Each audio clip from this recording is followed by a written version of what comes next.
जोडाक्षरे शोधणं, मूलध्वनी शोधणं, स्वर किती आहेत, व्यंजन किती आहे, त्याच्यावर हमखास प्रश्न असतो. मग आपण याचा सराव करण्यासाठी या ठिकाणी काही उदाहरणं दिलेत. रास, तर रास हा शब्द कसा बनतोय पहा. तर र अधिक ह अधिक काण्यामुळं आ अधिक स अधिक अ आणि व्यंजन ही सगळी हलंत दाखवायची. सगळी व्यंजन हलंत दाखवायचे. एकूण मूलध्वनी इथं किती झाले? 5. व्यंजन जर मोजली 1 2 3, 3 व्यंजन आहे. अ आणि आ हे 2 स्वर आहे. जोडाक्षर म्हटलं तर व्यंजन अधिक स्वर, त्यामुळे रा हे या ठिकाणी काय आहे? जोडाक्षर आहे. रा हे या ठिकाणी जोडाक्षर आहे. त्यानंतर ड्रम, ड्रम कसं बनलंय? तर हलंत ड अधिक र हे ज्या वेळेला इथं हे काय आहे? र आहे. परत एकदा लक्षात घ्या, हे आहे र. ड्रम, ड अधिक र अधिक अ. बर, हे जोडाक्षर झालं का रे? हा, का जोडाक्षर झालं? व्यंजन अधिक व्यंजन त्यामुळे ते जोडाक्षर झालं. त्यानंतर म, तिथं स झालंय. म अधिक अ. चला, मूलध्वनी 3 आणि 2 5. व्यंजन 1 2 3. व्यंजन 3 आहे, 2 स्वर आहेत. जोडाक्षर ड्र. कोणतं जोडाक्षर आहे? ड्र. एक जोडाक्षर आहे. कोणतं? ड्र हे जोडाक्षर आहे. त्यानंतर श्रीराम, श्र हे जोडाक्षरच आहे. तर हे बनतं कसं तुम्हाला सांगितलं होतं, ह्याच्या अगोदर पण शिकवलं होतं. श्री, श अधिक र अधिक वेलांटी म्हणजे व्यंजन अधिक स्वर. आता राम, र अधिक आ, म अधिक अ. त्यामुळे जोडाक्षर एकच आहे. मूलध्वनी मोजले तर 7 आहे. व्यंजन मोजा 1 2 3 4. 4 व्यंजन, 3 स्वर, जोडाक्षर आहे श्री. अमोल मध्ये एकही जोडाक्षर नाही. अ हा स्वरच आहे. म अधिक ओ, ल. हा, तर ल एक लक्षात ठेवायचं. व्यंजन हे हलंत दाखवायचं. 2 व्यंजन आहे आणि 3 स्वर आहे. जोडाक्षर इथं एकही नाही. आता संक्षिप्त मध्ये मात्र डेफिनेटली चुकणार आहे तुम्ही. संक्षिप्त लिहिताना स अधिक अ अधिक अनुस्वार. बर, आता हा जोडशब्द झाला का? स अधिक अ अधिक अनुस्वार नाही झाला. का नाही झाला? व्यंजन अधिक स्वर आलं. तसं नाही, जोडाक्षर होण्यासाठी व्यंजन अधिक स्वर, त्यामुळे नाही तो जोडाक्षर होत नाही. बर, श ऐका, श हे मुळातच जोडाक्षर आहे. क अधिक श अधिक ई, शी. त्यामुळं संक्षिप्त मतलब शी हे जोडाक्षर होत आहे. व्यंजन अधिक स्वर. लक्ष द्या वेदांतिका. क, प अधिक त अधिक हे जोडाक्षर आहे का? आहे. किती जोडाक्षर झाली? 2 जोडाक्षर झाली. एक आणि हे दुसरं. जोडाक्षर म्हणजे डोक्यात एकच ठेवायचं, व्यंजन एवढंच डोक्यात ठेवायचं. त्याशिवाय बाकी काहीच बघायचं नाही. जोडाक्षर आहे का चेक करायला शब्दाची खोड करायची. व्यंजन अधिक स्वर, काही बाकी बघायचं नाही. मुलं काय करतात? लय डोकं लढवतात काहीतरी वेगळंच, दुसरं बघायचंच नाही. काय डोक्यात एकच टार्गेट, आता स्वातंत्र्य. मग स धरू का? अरे बघ ना तिथं काय आहे, स अधिक व अधिक आ.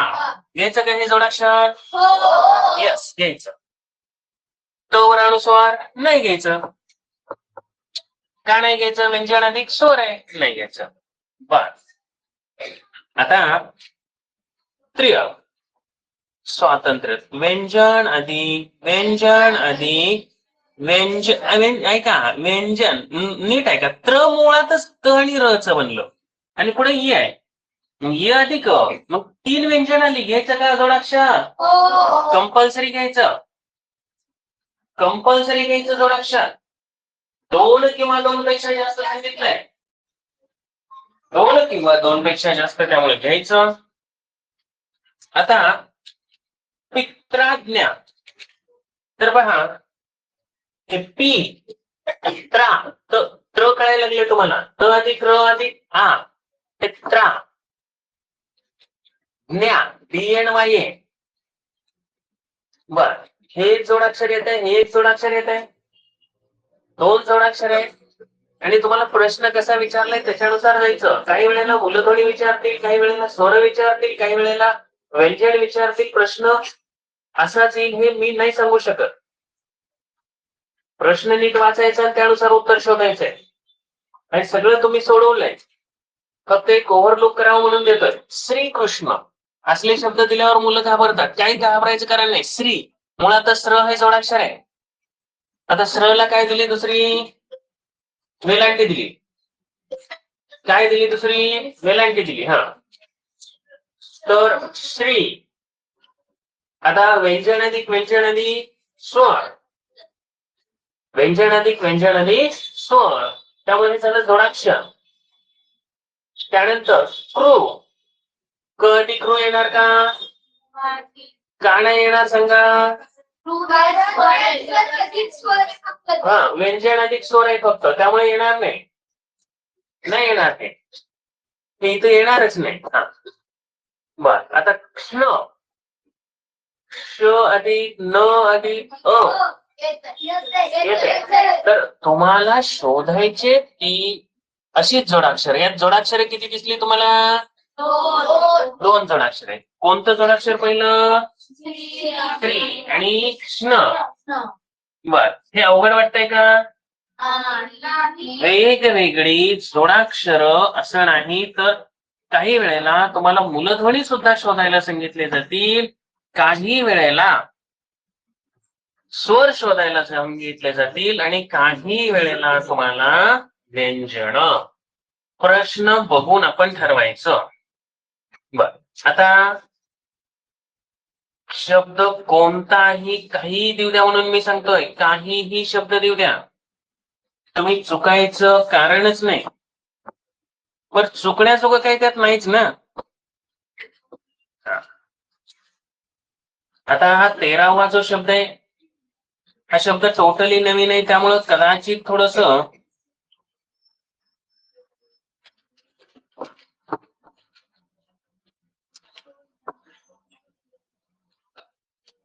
दिसतंय सगळ्यांना? हा, 13वा शब्द आहे वृक्षौंदार्य. आता यामध्ये ऐका जरा. वृ कशा पद्धतीने घेतला जातो? तर पुन्हा एकदा पहा. वृ घेताना याच्यामध्ये याची जी खोड आहे ही कशी घेतली जाते? व हे व्यंजन आहे. त्यानंतर रो हा स्वर आहे आणि याचं काय बनलं? वृ. आता क्ष. क्ष तुम्हाला माहितीये. आता याच्यामध्ये क्ष कसं येतं? क अधिक क्ष अधिक औ. आणि औ हा काय? स्वर आहे. त्यामुळं आता रू हे जोडाक्षर आलं का? हे जोडाक्षर आलं? हे आलं, येतेच. आणि दार्य. दा द अधिक आ र अधिक य अधिक अ दार्य. मग या ठिकाणी 1 आणि 2 जी जोडाक्षर येत आहे ती 2 येत आहे. ज्यांचं कुठं कन्फ्युजन असेल, आता अर्णव लक्ष दे, समोर घरचा अभ्यास घरी करत जा. घरचा अभ्यास ठेवायचा, इथे येऊन काय पद्धत आहे, पण शिकवत असताना तर लक्ष द्यावं. आता वृद्ध्यादेश हा मात्र संधियुक्त शब्द आहे. कसला शब्द आहे हा? संधियुक्त. अजून संधी आपल्याला नाही झाली, पण हा जो शब्द आहे हा संधियुक्त शब्द आहे. आता त्याची फोड संधीनुसार आणि विग्रहानुसार अशा दोन्ही पद्धतीने होते. म्हणजे जर एखादा संधियुक्त शब्द असेल तर त्याची फोड दोन्ही पद्धतीने केली जाऊ शकते. संधीनुसार वेगळे येणार, विग्रहानुसार वेगळे येणार. संधी म्हणजे दोन शब्द एकत्र येऊन जॉईंट झालेला असतो, आणि विग्रह म्हणजे दोन वेगवेगळे शब्द. संधीनुसार वेगळे येणार, विग्रहानुसार वेगळे येणार. हा, तर आता वृद्ध्यादेश याचा विग्रह आहे वृद्धी अधिक आदेश. वृद्ध्यादेशचा विग्रह काय आहे? वृद्धी अधिक आदेश. तर पुन्हा एकदा लक्षात घ्या, इथं घेताना आपण काय केलं? वृद्धी व अधिक रू, खाली अर्धी वाटी म्हणजे रू, अर्धी वाटी कोणाचे? रूची. द अधिक ध. आता एक लक्षात घ्या की वृद्धी घेतोय आपण, ही काय आहे? वृद्धी. वृद्ध्यादेश या शब्दाचा विग्रह कसा आहे? कसा आहे वृद्ध्यादेश या शब्दाचा विग्रह? वृद्धी अधिक आदेश. व्याकरणामध्ये संधी हा एक जो प्रकार आहे, तर याच्यामध्ये आपण वृद्धी अधिक आदेश असं घेतलं, मग बरोबर कोणतं? दोन्ही पण बरोबर. विग्रहानुसार आणि संधियुक्त शब्दानुसार ते दोन्हीही बरोबर आहे. तर पुन्हा जे सांगतोय ते एक लक्षात घ्यायचं, कंपल्सरी हे आलंच पाहिजे. जोडाक्षर शोधत असताना इथं वृद्धी लिहिलं, बर, वृद्धी लिहिल्यावर काय अडचण मोठी येत नाही, आणि हे शब्द पुन्हा आलेले आहेत बरं का. आता हा जो शब्द आहे ऍक्च्युअली हा टायपिंग करताना नीट आलेली नाही. इथं द आणि याच्यामध्ये असं असतं, असा शब्द आहे ऍक्च्युअली, तो टायपिंग मध्ये तसा आलेला नाही. तो जरी तिथं दिसत असला तरी हा शब्द असा लिहायचा आहे. वृद्ध्यादेश, द ला ध आहे, तेव्हाच त्याचं काय होतं? वृद्धी अधिक आदेश. बर, धी तुम आता द अधिक ध अधिक ई हे समजलं. वृद्धी आदेश येतं आ अधिक द अधिक ए अधिक श अधिक अ. विग्रहानुसार मूलध्वनी मोजा, 1 2 3 4 5 6 7 8 9 10. ठीक आहे. व्यंजन 1 2 3 4 5. 5 व्यंजन म्हणले की 5 स्वर येणार. जोडाक्षर किती? कोणतं जोडाक्षर आहे? कोणतं जोडाक्षर आहे? ऐका, जोडाक्षर या ठिकाणी आहे. तर ऐका, आता याच्यामध्ये हे वृद्धी, कारण विग्रह घेतलाय आपण. काय घेतला? विग्रह. द ला ध. तर पुन्हा एकदा लक्षात घ्या, याच्यामध्ये हा शब्द लिहिलेला कसा आहे त्याच्यानुसार आपल्याला हे जायचंय. हा, ज्या वेळेला आता शब्द तुमचा असा आहे, तर पहिल्यांदा कोणता घ्यायचा, काय कसं घेतलं जातं, तर हे ध जे असतं, हे ध पुन्हा एकदा लक्षात घ्या, द अधिक ध अधिक ई. जेव्हा पुन्हा नीट लक्षात घ्या, वृद्धी अधिक आदेश हा जो विग्रह आहे, तर याच्यामध्ये विग्रहानुसार वेगळे येणार आहे आणि संधीनुसार वेगळे येणार आहे. बर, आता काय अडचण याच्यात? विग्रहानुसार कसं घेतलं बघा, हे वर दिलेलं, आणि आता संधीनुसार व अधिक रो, ध अधिक, आता इथं मुळातच काय ध आहे, ध अधिक य अधिक आ, म्हणजेच ध अधिक ध अधिक, कारण हे वृद्ध्यादेश लिहितानाच कसं लिहिलेलं आहे, लंगड द आहे, परत ध पण लंगडच आहे आणि य पण लंगडच आहे, ज्याला आपण हलंत म्हणतो. तर यामध्ये हे काय आहे, हे द ला ध ला य, आणि ते आणि श हे संधीनुसार मूलध्वनी 10 आले, पण व्यंजन बदलली 6 आली. 1 2 3 4 5 6 व्यंजने आणि स्वर 4 आहे. जोडाक्षर किती आहे? 1 आहे. कोणतं जोडाक्षर आहे? द ला ध ला य ला आ, वृद्ध्या मधलं त्या. हा शब्द जरा थोडासा स्पेसिफिक लक्षात ठेवा, कारण काय होऊ शकतं, घोळ होऊ शकतो. आणि याच्यामध्ये द ला ध आहे, द ला ध करा तुमच्या वहीमध्ये, पहिलं द, परत त्याला ध आणि त्याला य. जे लिहिलंय मगाशी सांगितलं की मी तिथं टायपिंग मध्ये ते कसं होतं, ते तेवढं परफेक्ट आलेलं नसतंय.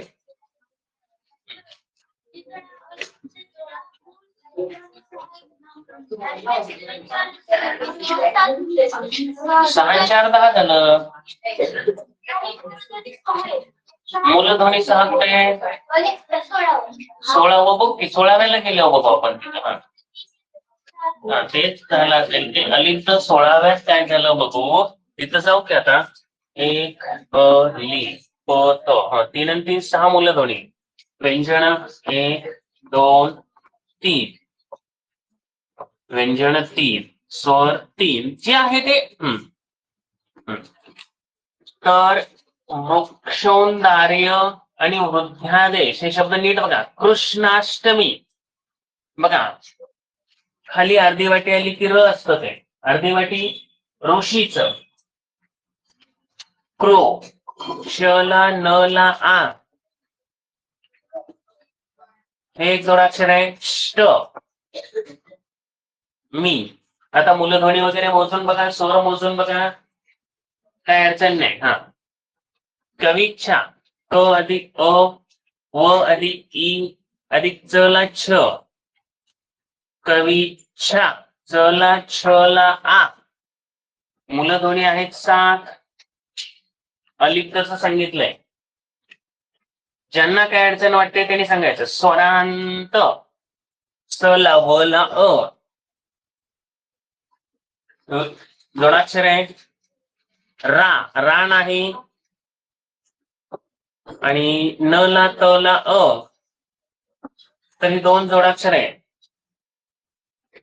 क्रम, ऐका, क्रम ज्या वेळेला आपण लिहितो त्यावेळेला ह्या क्रम मध्ये क्र, क अधिक र अधिक अ येतं, त्यामुळे हे जोडाक्षर येतं. परंतु क्रो हे जोडाक्षर येत नाही, कारण ते क अधिक ऋ येतं, ऋषी. हे जोडाक्षर येत नाही. थोडस ध्यानात घ्या. पण क्र हे जोडाक्षर आहे. किंचित, क अधिक ई अधिक अनुस्वार, हे का नाही? का नाही? व्यंजन अधिक अनन्य लक्षण आहे. व्यंजन अधिक स्वर अधिक स्वरादे नाही येणार. च अधिक ई ची, त. मूलध्वनी 7 आहेत, व्यंजन 4 आहेत, स्वर 1 आहे.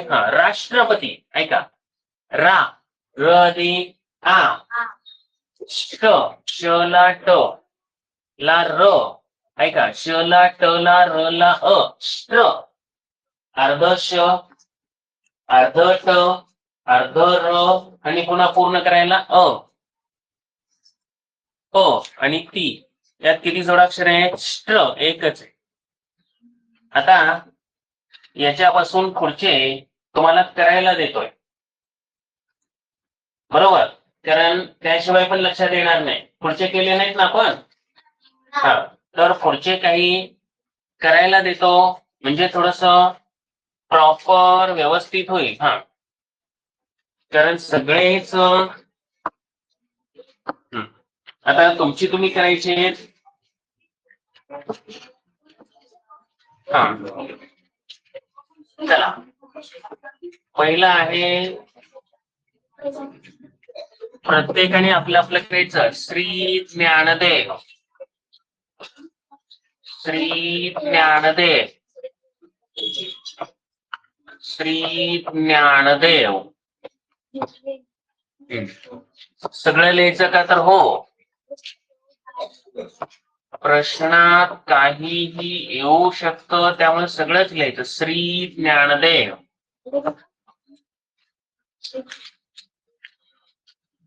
अमृतध्वनी,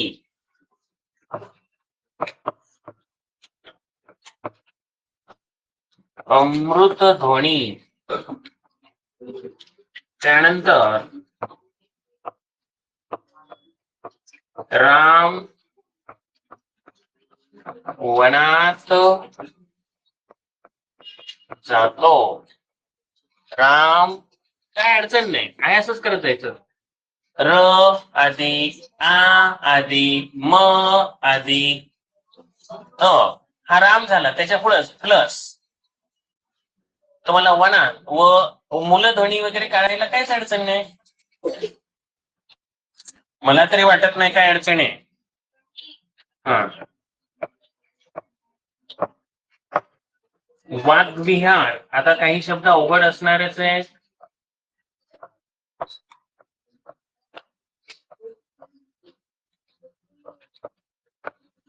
वाग्विहार. कृष्णार्पण,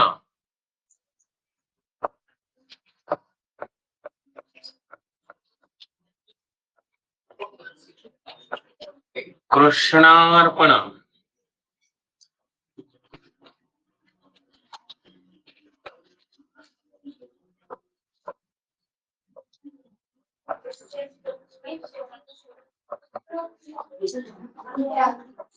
दुःख, दुःख.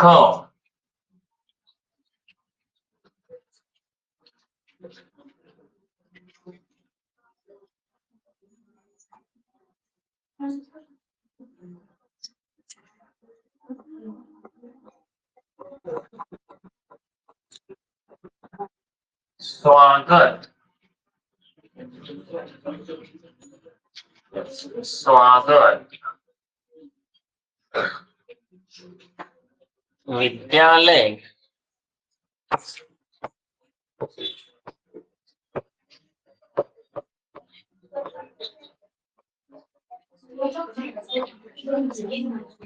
विद्यालय. प्रत्यारोप,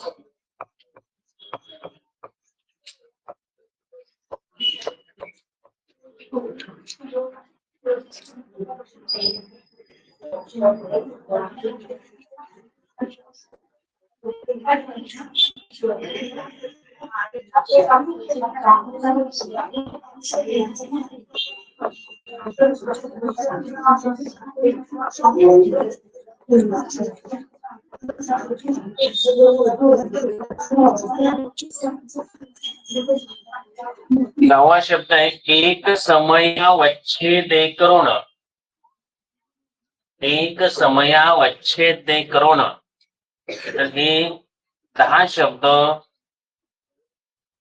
त्यांचे मूलध्वनी वर्ण सगळे शोधायचा. खूप व्यवस्थित ट्राय करावा.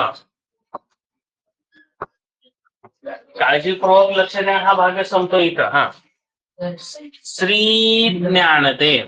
हा, चला, काय येतं रे श्रीसाठी? श्रीसाठी कोणतं श येत?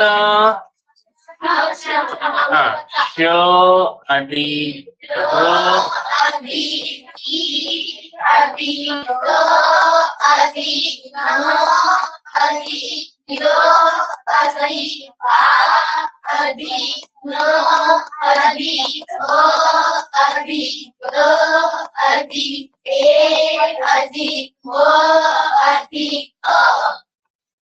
आता ह्यातलं एक मात्र आहे तर कोणतं? काय लिहायचं? पहिलं ए. बऱ्याच जणांना हे येतंय बरं का, मला वाटत नाही कोणाला अडचण असेल. हा, चला मूलध्वनी मोजा.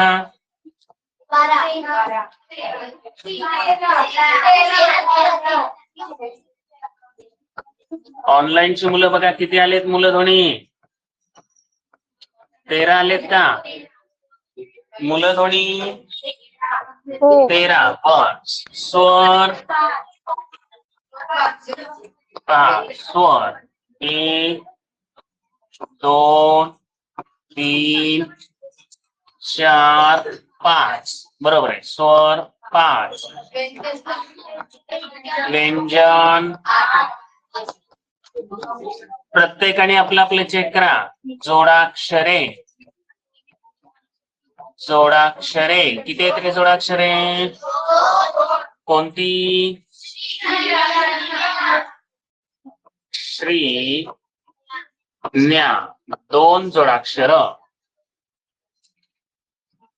आपल्याला चेक करायला सांगितलंय, बडबडायला सांगितलं नाही. या पद्धतीने येतंय का बघायचं आहे. अमृतध्वनी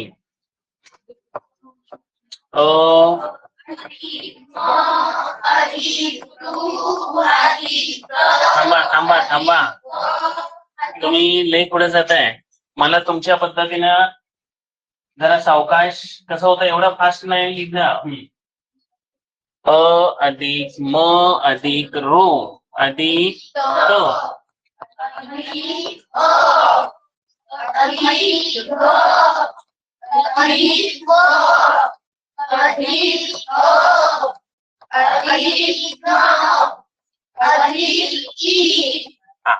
मूलध्वनी मोजा. प्रत्येकाला येतेत का बघा, नाही तरी एकाच पुढचं बघून नुसतं लिहिणार. मूलध्वनी 10. बर. स्वर व्यंजने जोडाक्षरे कोणतंही जोडाक्षर हो. आता राम वनात जातो. हे अवघड नाही, उलट सोपं आहे. ऐका. र अधिक आ अधिक म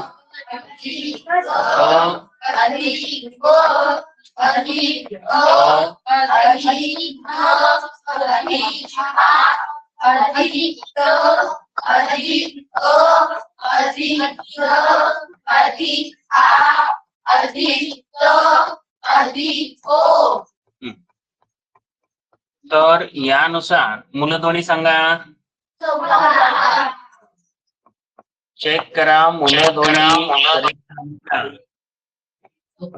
14 मूलध्वनी. व्यंजन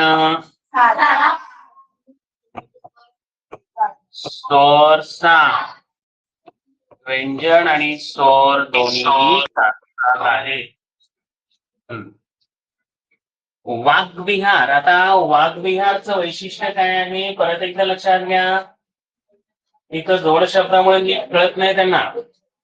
आणि संधियुक्त आणि संधी व्यतिरिक्त मध्ये अनेकांचे घोळ होतात. तर वाग्विहार काय लिहिलं पहा. व अधिक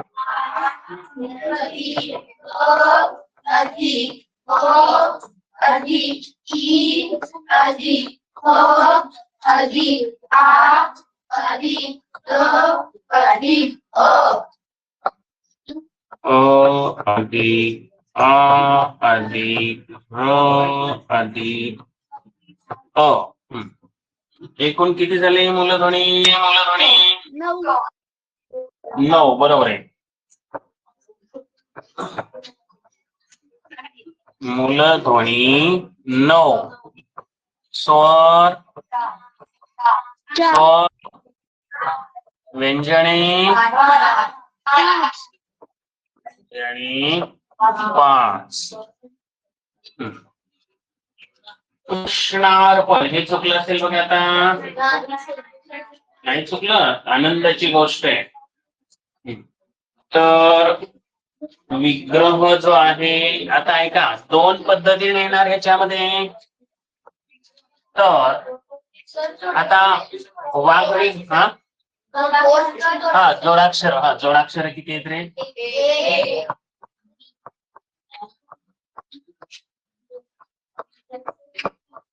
आता वाक अधिक विहार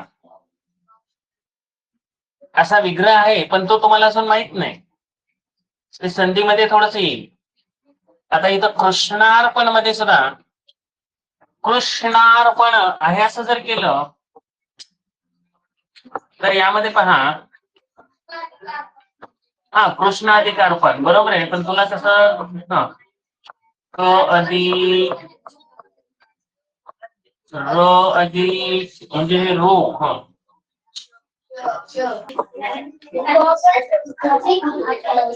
कृष्णार्पण यामध्ये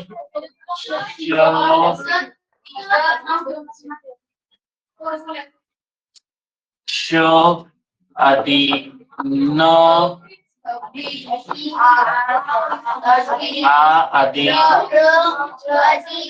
आता ऐका, कृष्णार्पण येतं का? ऐका, हेच ज्यांना कळतंय कृष्णार्पण, तर यामध्ये पुन्हा एक लक्षात घ्यायला पाहिजे. कृष्णार्पण तर र अधिक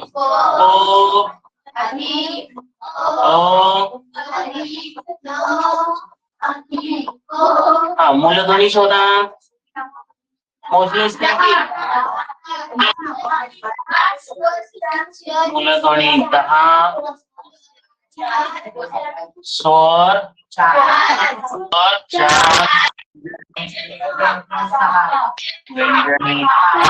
व्यंजनी जोडाक्षरे 2. कोणती आली? ऐका, श आणि र प अर्पण. ऐका, तर यामध्ये तुम्हाला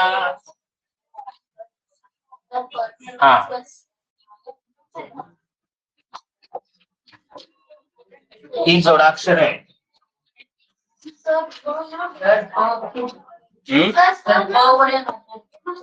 हो प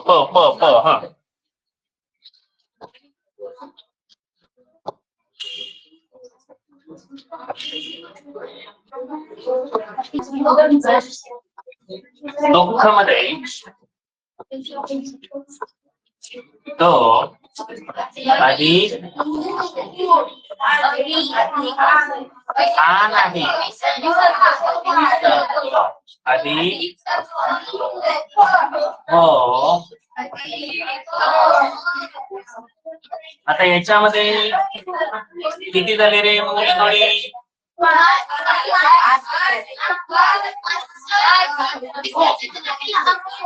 हो चालतं. मूलध्वनी 3 आणि 2 5. स्वर 3 आहेत का? ऐका, 1 2 स्वर आणि 1 स्वरादी.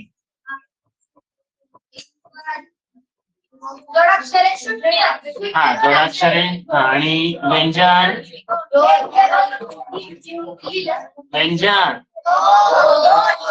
आणि जोडाक्षर तर नाहीतच. चला चेक केलं. स्वागत. चला किती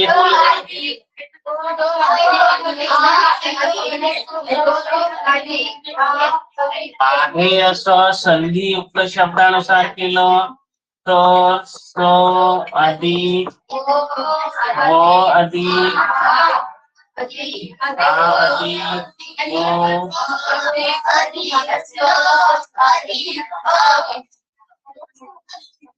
चला बाकी मोजता येते तुमची, तुम्हाला आता नाही वेळ घालवत. बस त्यात जोडाक्षर एकच आहे. कोणता आहे? स्वान. आणि ज्याचं विग्रह परत एकदा लक्षात घ्या, पुढे येणारच आहे. विग्रहानुसार केलं तर वेगळं येतं. सो अधिक आगत लक्षात ठेवा, तिथं लिहून ठेवा. आणि त्याचं तुम्ही विग्रहानुसार सो अधिक आगत ते इथं पण कृष्ण अधिक अर्पण विग्रहानुसार हे टोटली वेगळं येतं. विग्रहानुसार वेगळं येतं, ते लिहून ठेवा नोटबुक मध्ये. नोटबुक मध्ये लिहिलं पाहिजे. आणि विग्रहानुसार मूलध्वनी बदलतात, स्वर बदलतात, वेषण बदलतात, पण प्रत्येक वेळेला बदलेल असं काही नाही. बदलू शकतात. हा झाले हे.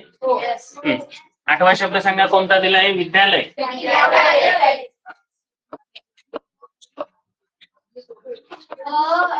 ऐका, संधी शब्दानुसार केलं तर आता हे विद्या द आहे, ते द ला द आहे. काय आहे? कोणा लक्षात? आणि द ला य, द ला य. काही जण ध ध धनुष्याचा घेते, नाही. विद्यालय. परत एकदा लक्षात घ्या, काय घेणार इथं? तो अधिक य विद्या.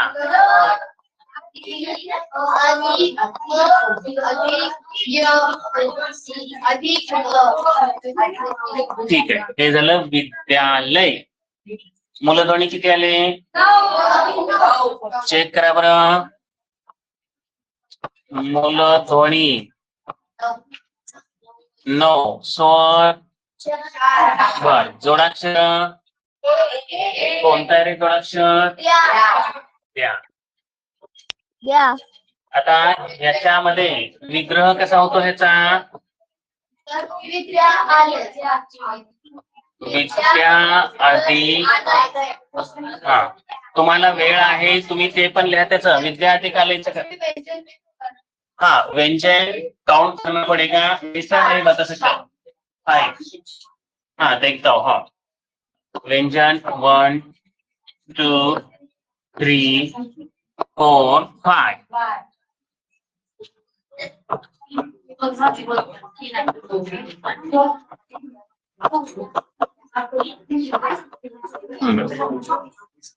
विद्यार्थी कालईनुसार केलं म्हणजे काही वेळेला ऑप्शन मध्ये विद्यार्थी कालईनुसार दिले नसतं, आणि काही वेळेला आहे असं संधी. हा काय आहे? याला काय म्हणायचं? हा विग्रह. हा विग्रह आहे. आणि ही काय आहे? संधी. म्हणजे संधीनुसार वेगळं येऊ शकतं, विग्रहानुसार वेगळं येऊ शकतं. 9वा शब्द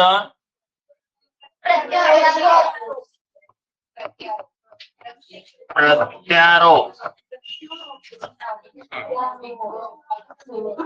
सांगा. आता हा पोटात पाय असला की हे जोडाक्षर येतं का? येतं. त्या तो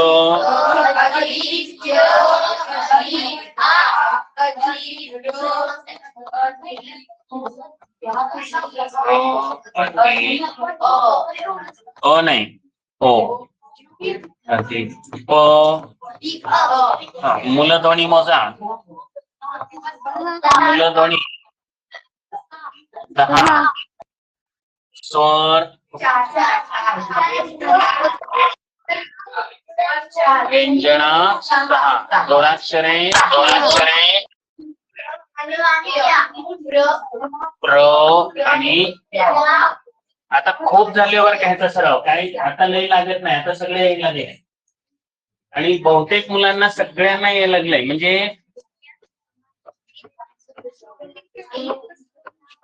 हे शब्दच मोठा आहे फक्त.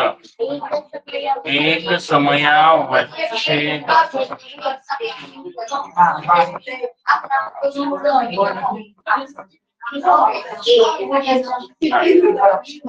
तर यामध्ये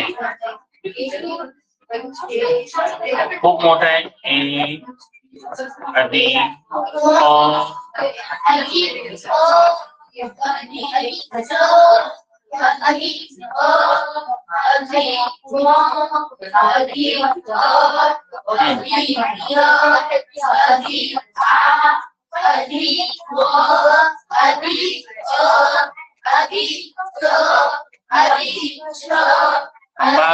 ए अधिक मी लिहू दे की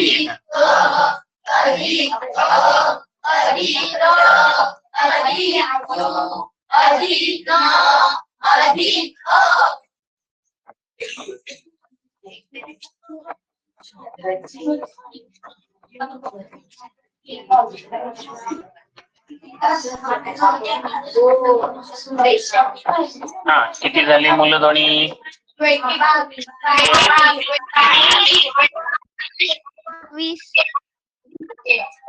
22 झालेत म्हणते. मोजले नाहीत मी, मोजा. 22 बरोबर आहे. 11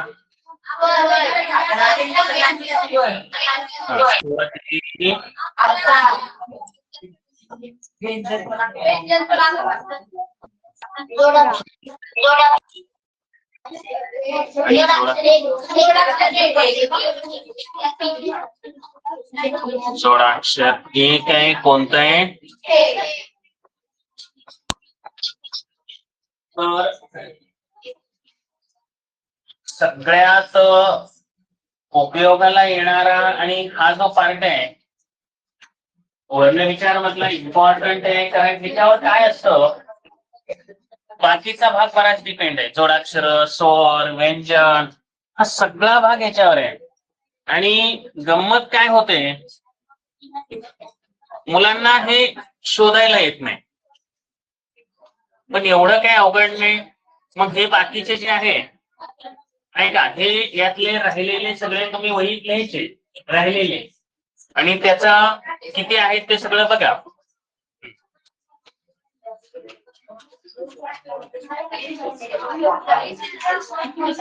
आता जोडाक्षरांचे प्रकार इथं थोडक्यात दिलेले आहेत आपल्याला. आता जे आपण जोडाक्षर शिकलो ते प्रकार बहुतेक सगळ्यांना येत आहेत. हा, जोडाक्षरांच्या प्रकारामध्ये ऐका जरा, 3 प्रकार झाले. कोणते?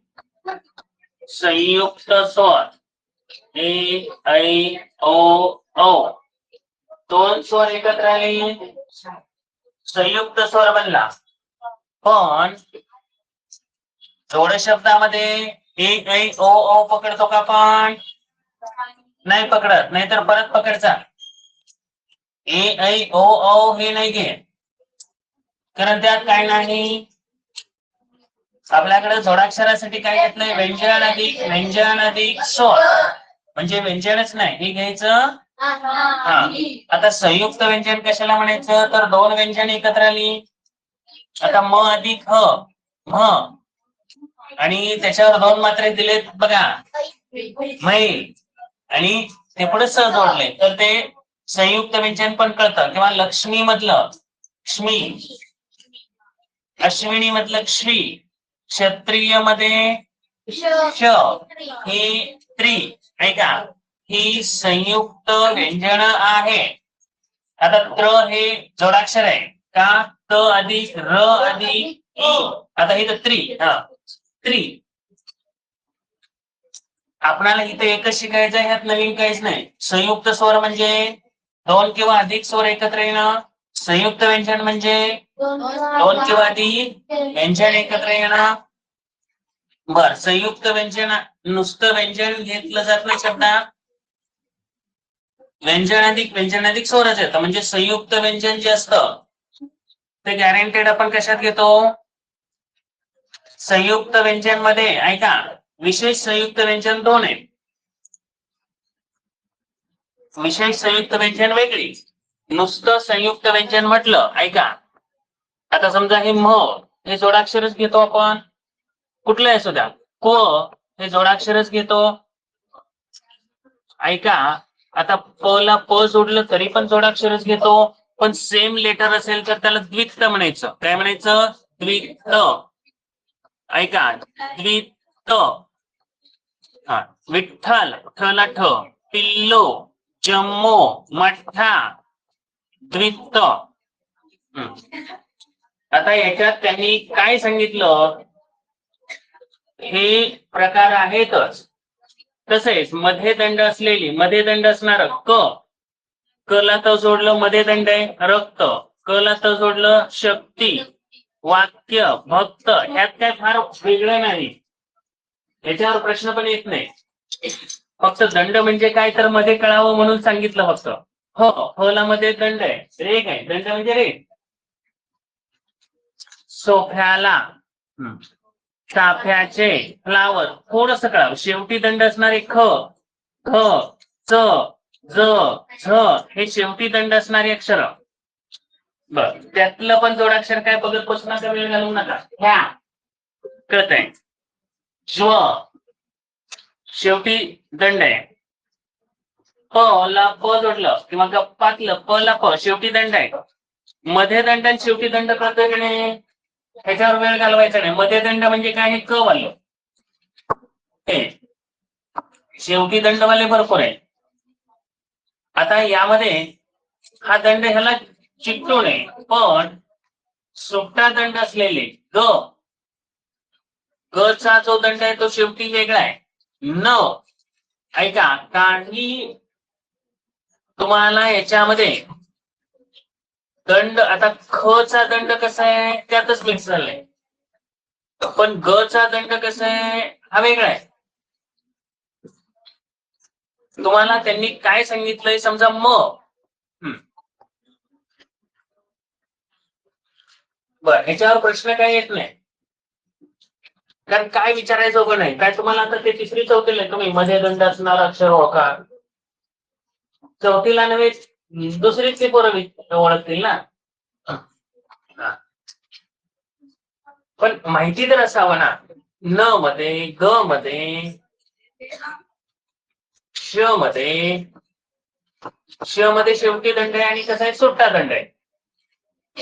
अर्धा दंड असणारे त, छ, ळ, ढ, द,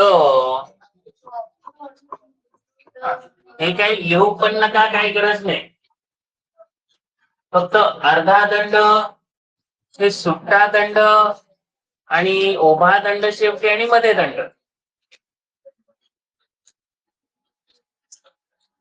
फक्त झालं नाही असं होऊ नये, असं पण होऊ शकतं. अर्धा दंड म्हणजे काय आम्हाला माहितच नाही. हा अर्धा दंड आहे.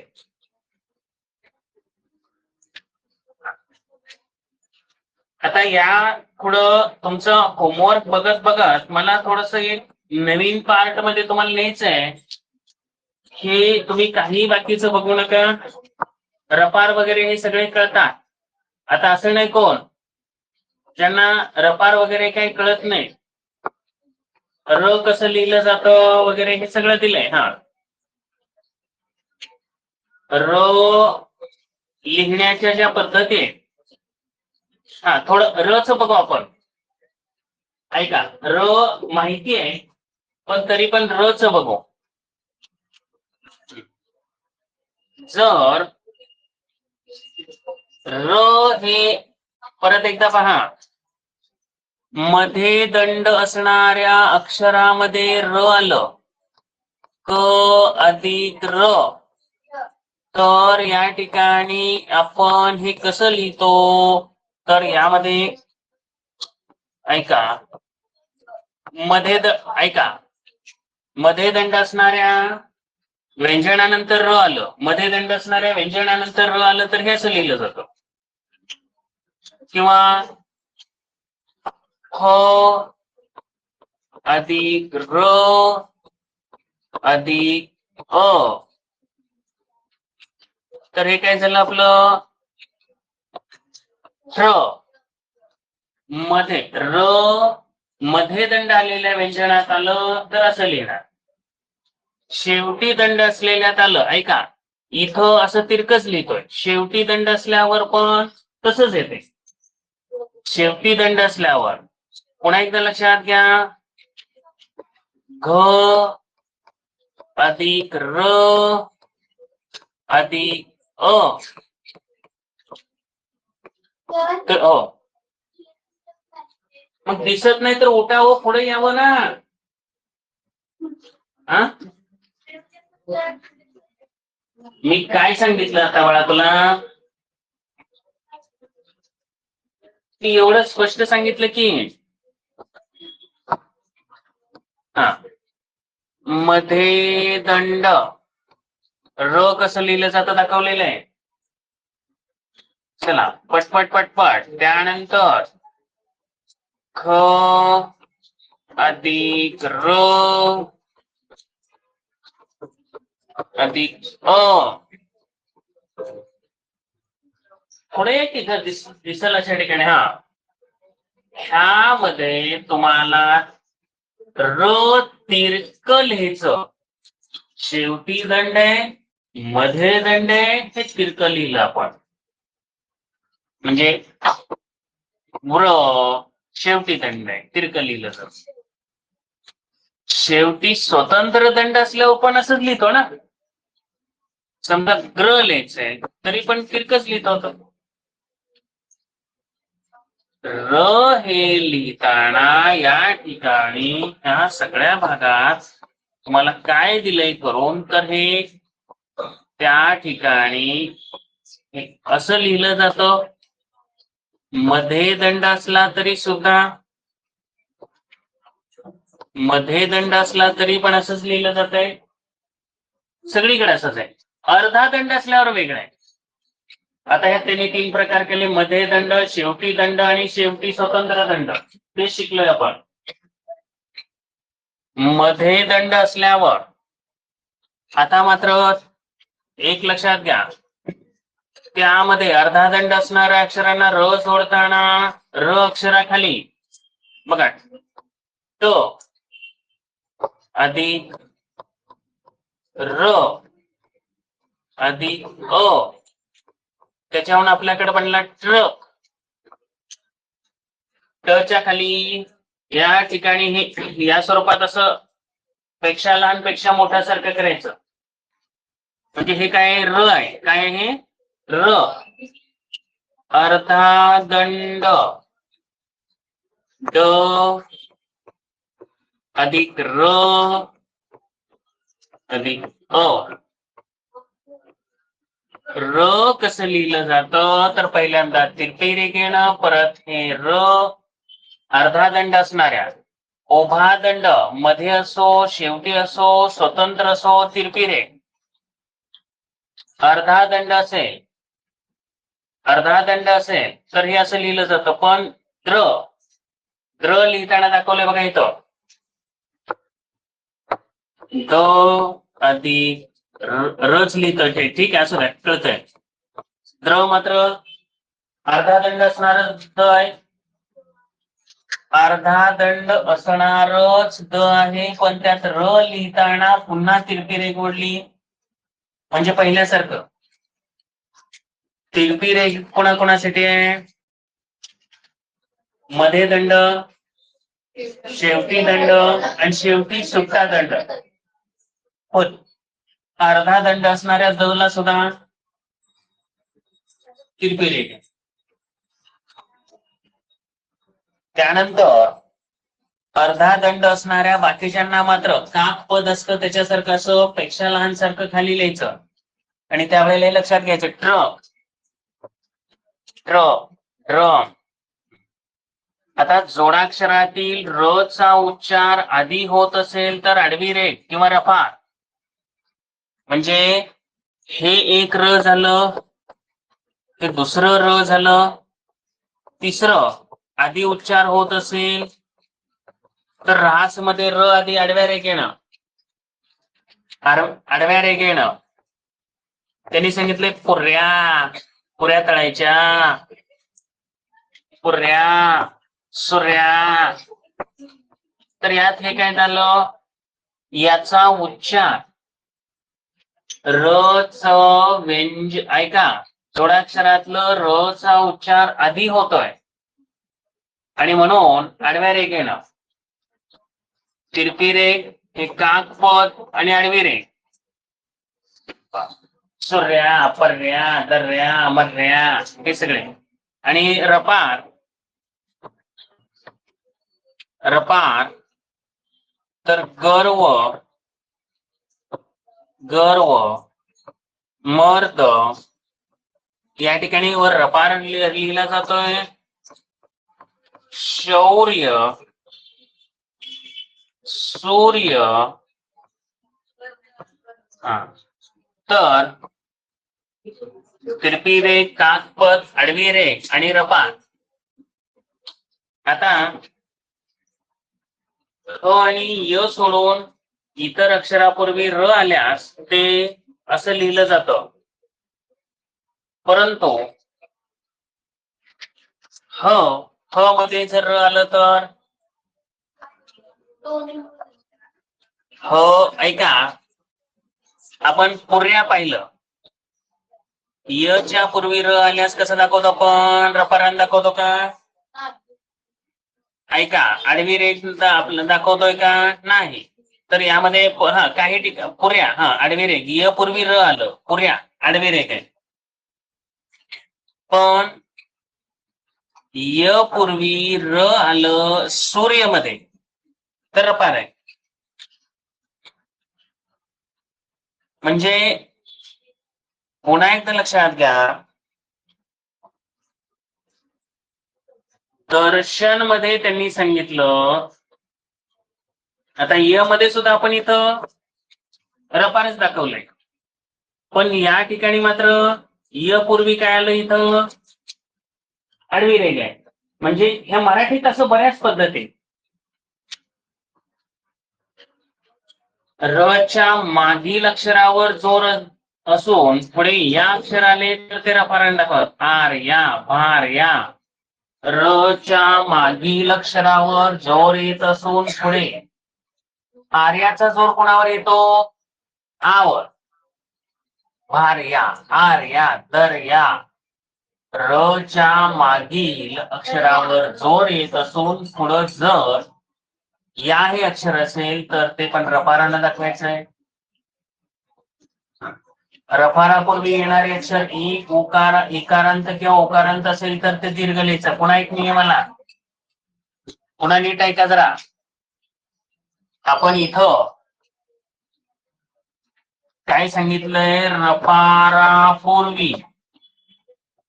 रफारापूर्वी येणारे अक्षर इकारांत किंवा उकारांत असेल तर ते दीर्घ लिहायचं. पूर्व, सूर्य, दीर्घ. ऐका, त्यांनी इथं शुद्ध लेखनाचा एक नियम सांगितलाय, रफारापूर्वी येणार इकारांत किंवा उकारांत दीर्घ लिहायचं. शुद्ध लेखनाचे जे नियम आहेत वेगवेगळे, त्यातलं रफारापूर्वी येणार ई ओ दीर्घ, रफारापूर्वी येणार ई ओ दीर्घ. काल परवा दिवशी आपण एक नियम पाहिला होता ऱ्हस्व दीर्घचा, आठवा सांगा. ऱ्हस्व दीर्घचा एक नियम सांगितला होता. इकडं नाही, इकडे काय पाहिजे तुला? काल परवाच ऱ्हस्व दीर्घचा एक नियम सांगितला होता, आठवा. आपल्याकडचा जो नियम आहे, विसर्गापूर्वी बोला, विसर्गापूर्वी शक्यतो ह्रस्व स्वर, विसर्गापूर्वी शक्यतो ह्रस्व स्वर, नंतर कठोर व्यंजन. नंतर कठोर व्यंजन. एक्झाम्पल तो ख कठोरच आहे आणि विसर्गापूर्वी ह्रस्व स्वर आला. अजून एखादं उत्तर हे सांगा. ह्रस्व स्वर येणार. हा, तुम्हाला एखादं जिथं विसर्ग येतो असं.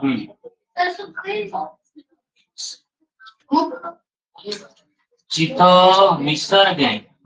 आता याच्यामध्ये समजा तुम्ही म्हणताल स्वतः. स्वतः कसं असं लिहिलं ना, आता त्याच्या पुढे काही नाही. हो, येणार की प्रातःकाल येणार आहे. प्रातःकाल येतच. नियम धरूनच आहे ना ते. हो, रसमच आहे किंवा अधिक अंक. तर यामध्ये नियम फक्त लक्षात घ्या. शक्यतो ह्रस्व स्वर आधी, ह्रस्व स्वर नंतर कठोर व्यंजन आणि रपारापूर्वी येणारे अक्षर इकारांत किंवा उकारांत. इकारांत किंवा उकारांत तर ते दीर्घ लिहावे. इकारांत किंवा उकारांत असेल तर दीर्घ लिहावे. इकारांत किंवा उकारांत. समृद्धी आणि वेदांतिका उभा राहावं दोघी. उभा राहायचं, 2 दिवस उभा राहायचं पटपट. समृद्धी वेदांतिका. रपारापूर्वी येणारे ई आणि उ दीर्घ. बोला. हा, अंत पण येऊ शकतो ना. हो हो. हा, आता त्याच्या पुढं बाकीचं काय दिलं नाही पण येऊ शकतं. अगदी बरोबर आहे. तर हे नियम आपल्याला डोक्यात किट्ट बसले पाहिजे. आता हा भाग सगळा झालेला आहे. हो, झाले की अनुनासिक झालेत ना. परसवर्ण सगळे झाले. अनुनासिक, परसवर्ण. हा, आपल्याला फक्त आता अकार विल्लेख क्रम हा ह्या भागावर आहे. तो तर शिकवावा पण लागत नाही. अकार विल्लेख क्रम मध्ये कसं असतं ऐकून घ्या. अकार विल्लेख क्रम हा क्रमाने अक्षर लिहायचे. मग त्यासाठी काय यायला पाहिजे तुम्हाला. क ख ग घ तो क्रम यायला पाहिजे. अकार विल्लेख क्रम हा इथं तुम्हाला अल्फाबेटिकल जे होतं की नाही तोच आहे सगळा. अकार विल्लेख क्रम. उद्या आपल्याला तेच घेतलं जाईल. अकार विल्लेख क्रम म्हणजे काय. शब्द दिले जातात त्या क्रमाने लिहायचे. बर, त्यासाठी तुम्हाला स्वर माहिती पाहिजेत, व्यंजन माहिती पाहिजे, त्यांच्या कोडी माहिती पाहिजेत, जोडाक्षर कळायला पाहिजेत. म्हणून तर शिकवलं हे सगळं. आणि त्याला मोजून अर्ध्या तासात पाहिजे तेवढं होतंय. अकार विल्लेख क्रम जास्त लागतच नाही.